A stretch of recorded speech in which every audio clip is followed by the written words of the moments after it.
Welcome back. This podcast explores the wisdom of generosity, from ancient to modern, and the beautiful space where generosity occurs. What are the root causes of ingratitude? Although the ancient Roman philosopher Seneca wrote about ingratitude from the perspective of an individual, his words have salience to nonprofits and donor relationships. This week, I'm reading a quote from On Benefits by Seneca the Younger, published in 59 AD.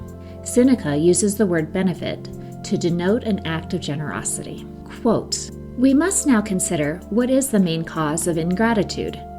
It is caused by excessive self-esteem, by that fault innate to all mortals of taking a partial view of ourselves and our own acts, or by greed, or by jealousy.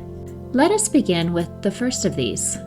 Everyone is prejudiced in his own favor, from which it follows that he believes himself to have earned all that he receives, regards it as payment for his services, and does not think he has been appraised at the value sufficiently near his own. He has given me this, he says, but how late, after how much toil, how much more might I have earned if I had attached myself to so-and-so or to so-and-so? I didn't expect this. I have been treated like one of the herd. Did he really think I only deserved so little?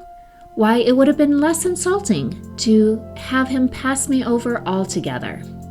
Greed does not permit anyone to be grateful, for what is given is never equal to its base desires, and the more we receive, the more we covet, for avarice is much more eager when it has to deal with the great accumulations of wealth, just as the power of a flame is enormously greater in proportion to the size of its conflagration from which it springs. Ambition, in like manner, suffers no man to rest satisfied with that measure of public honors, to gain which was once the limit of his wildest hope. His greed ever stretches itself out further, and he does not understand the greatness of his success, because he always looks forward to the point at which he aims, and never back towards that from which he started. A more violent and distressing vice than any of these is jealousy, which disturbs us by suggesting comparisons. He gave me this, but he gave more to that man, and he gave it to him before me.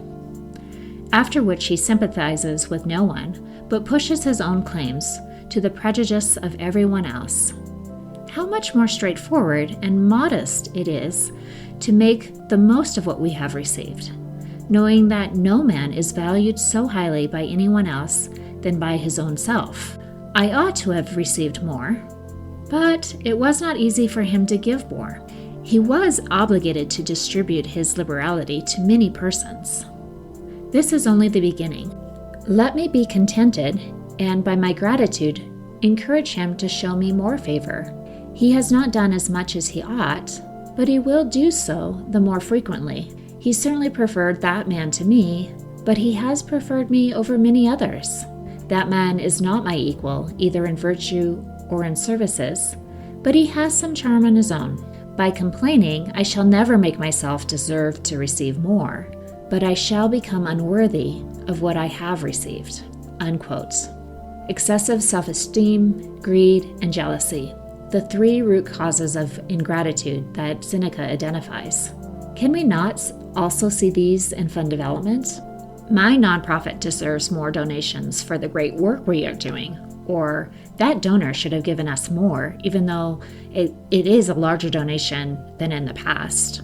Or that nonprofit doesn't deserve such a large donation. My nonprofit is doing more important, more effective work. It is easy for us to slip into these causes of ingratitude. When we do, to paraphrase Seneca, we become unworthy of what we have received. Let's reflect on two questions this week. Have we noticed signs of excess self-esteem, greed, or jealousy slipping into our thinking when we consider our donors or donors to other organizations? What are the ways that you can lean into gratitude this week? Share this podcast if you enjoy these 5-minute reflections, and subscribe to receive these reflections released every Monday. To explore fundraising coaching deeper, visit servingnonprofits.com. See you next week.